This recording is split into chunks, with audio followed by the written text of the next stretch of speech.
குடிபோதையில வெளிவந்த ரகசியம். ரோகிணியுடைய புதிய வேலை. கடைசியில சீதாவுடைய நிலைய பார்த்து உறைஞ்சி போன மீனா.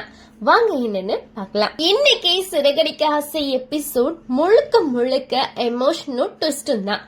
எபிசோட் ஆரம்பத்திலேயே ரவி ரொம்பவே டவுனா இருக்காரு.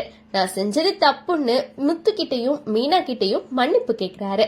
ஆனா அவன் பாக்கெட்ல இருந்த பாட்டில்ஸ் கேட்டு மீனாவுக்கு லைட்டா சந்தேகம் வருது. அதுக்கப்புறம் ரவி மனோஜ் 2 பேரும் தனியா கிளம்பிடுறாங்க. முத்துவும் நான் இன்னைக்கு குடிச்சா ஓகேவா அப்படின்னு மீனா கிட்ட பெர்மிஷன் வாங்கிட்டு அவனும் மாடிக்கு போறாங்க.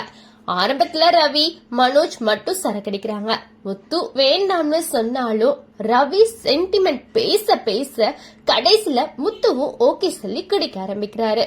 3 பேரும் மொட்டை மாடியில உட்கார்ந்து குடிச்சுக்கிட்டே அவங்களுக்குள்ள கஷ்டங்களை ஷேர். ரவி சொல்றான், ஸ்ருதி திரும்பி வரணும்னு அழுதுகிட்டே புலம்ப ஆரம்பிக்கிறான். ஆனா மனோஜி, எனக்கு ரோகிணி வரவே வேண்டாம், அவகிட்ட டைவர்ஸ் கிடைச்சா மட்டும் போதும்னு கடுப்பா. அதுலயே குடி போதையில மனோஜ் ஒளறி கொட்டுறாரு. ரோகிணி ரொமான்டிக்கா போன் பண்ணி தன்னை மயக்க ட்ரை பண்ண விஷயத்த முத்து கிட்ட சொல்லிடுறாங்க.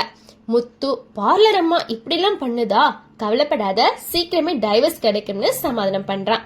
ஆனா இத முத்து வக்கீல் கிட்டவோ விஜயா கிட்டவோ சொல்வாரா இல்லையா அப்படின்றத நல்ல சஸ்பென்ஸ் வச்சிருக்காங்க. அடுத்த நாள் முத்துவ சந்தேகப்பட்டதுக்கு ரொம்ப கில்ட்டியா ஃபீல் பண்றா. அதுக்கு பரிகாரமா முத்துக்காக ஸ்பெஷலா சாப்பாடு செஞ்சு கொண்டு வரான். உன்னை சந்தேகப்பட்டதே எனக்கு ரொம்ப வருத்தமா இருக்குன்னு மனம் திறந்து முத்து கிட்ட, என்ன நடந்தாலும் நீ என் தம்பி தான், என் பாசம் மாறாதுன்னு சொல்ற சீன் லிட்டரலி நெஞ்ச தொட்டுடுச்சு. இதுக்கிடையில ரோகிணி என்ன பண்றா, சும்மா விடுவாளா? மனோஜ ட்ராப் பண்ண புதுசா ஒரு சதி பண்றா.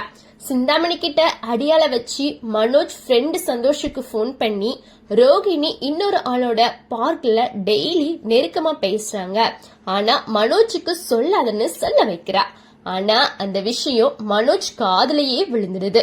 உண்மை என்னன்னு நேர்ல போய் பாக்கணும்னு பதட்டமா கிளம்புறா. இப்போ ரோஹிணி போட்ட வலையில மனோஜ் சிக்குவானா சஸ்பென்ஸா வச்சிருக்காங்க. கடைசியில செம்ம ஷாக் சீன். சீதா தான் அம்மா வீட்டுல அழுதுகிட்டே உட்கார்ந்துருக்காங்க.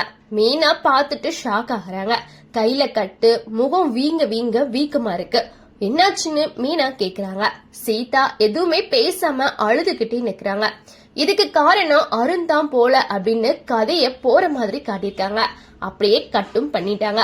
மொத்தமா சொல்லணும்னா அண்ணன் தம்பி பாசம், குடிபோதையில வெளிவந்த உண்மைகள், ரோகிணியோட சதி, சீதா மேல பெரிய சந்தேகம் எல்லாமே கலந்து இன்னைக்கு எபிசோட் ஃபுல் எமோஷனலா தான் இருக்கு. நன்றி, வணக்கம்.